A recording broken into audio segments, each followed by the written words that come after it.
Hi, it's me again with Corel Tips and Tricks. Somebody sent me this sailfish or a marlin trophy, and the people that own it want to make it a perpetual, like add to it every year.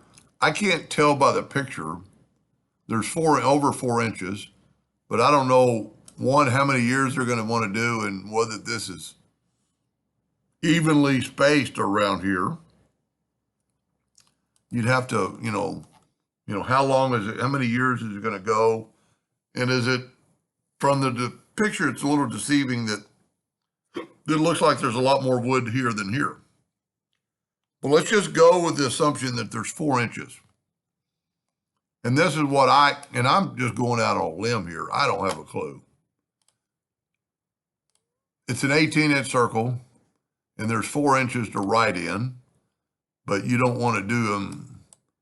You can't write on this. You can't engrave on that wood. It'd be nice if you could, but you can't with the fish in the way. So I kind of came up with this. You could do name tags that you could either double-sided tape sticky to, or actually have the laser cut you some holes and tack them down. And it would be kind of going in the same direction as the plaque, the curvature.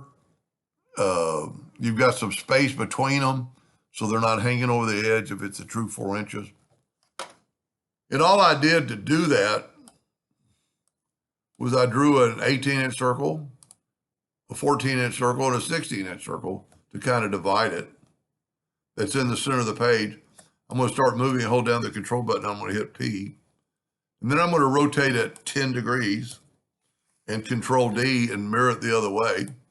So I have these two shapes, but they're the full shape of the item. So we're going to take our Smart Fill tool and nudge that over, nudge that over. We're going to take both these and we're going to left click, right click to get an outline. I'm going to go up to Effects and Contour. I'm going to contour them one at a time, 0.05 of an inch, 0.05 of an inch. And I don't have to break the contour apart because I'm going to use those hairlines. So I'm going to take the Smart Fill tool. I've got it set on that weird blue, but I'm going to use it. So now you see we've already done the spacing for the item. Now what I'm going to do is give a little bit of twist, and I'm going to left click, right click, and I'm going to open up the Dockers under Windows, Dockers corners. And I'm going to round off those corners just like 0.01. So I've got just a little bit of a corner there. Now, it's not going to envelope into the corners very well because it's going to put the name all the way. So we're going to restrict the envelope tool. And I'm just going to take a 2-point line and go from like right there to right there. Then I'm actually going to elongate the line by, well, you got to get on that corner. Elongate the line both directions. And that's pretty close. And I'm going to move it in. Let's say my nudge factor 0.02 or 5 or 1. And I'm just going to nudge it in. So it's off those rounded corners. I'm going to Control D, and I'm going to mirror it, and I'm going to put it on this side. And I should have counted my steps, but if you're doing this for real, you'll count your steps. Now I'm going to use the Smart Fill tool to take that shape. So this is going to be, so I need to move my nudge factor back to 6. I'm going to take that shape and move it over. Smart Fill that, move it over. I didn't Smart Fill it. And move it over. So that's going to be my shape for my envelope tool. I'm going to left click, left click, no fill, right click outline. And I'm not going to take this away because I want that shape for the name tag, but I want my name in here. So I'm just going to make up some names, and I'm going to call it Doug Blue 2025, and use center justified to put the name in, or the date in the middle. And we're going to make them a little bit bigger. And then I'm going to Control D and make a copy of that. So I'm using the same size text. Go up to the text editor and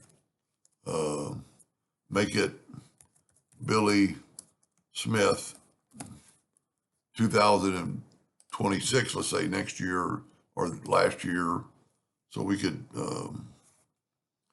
got to put your cursor on that side and just delete it. And I'm going to go 6. So then we've got the same size text. So I'm going to use this shape for my envelope tool. I'm going to close these 2 dockers, go up to effects and envelope, and I'm going to grab this right here, create envelope from, and put it up there. And you see it made that form. And now I'm going to shift select that one and go EC to put it in there.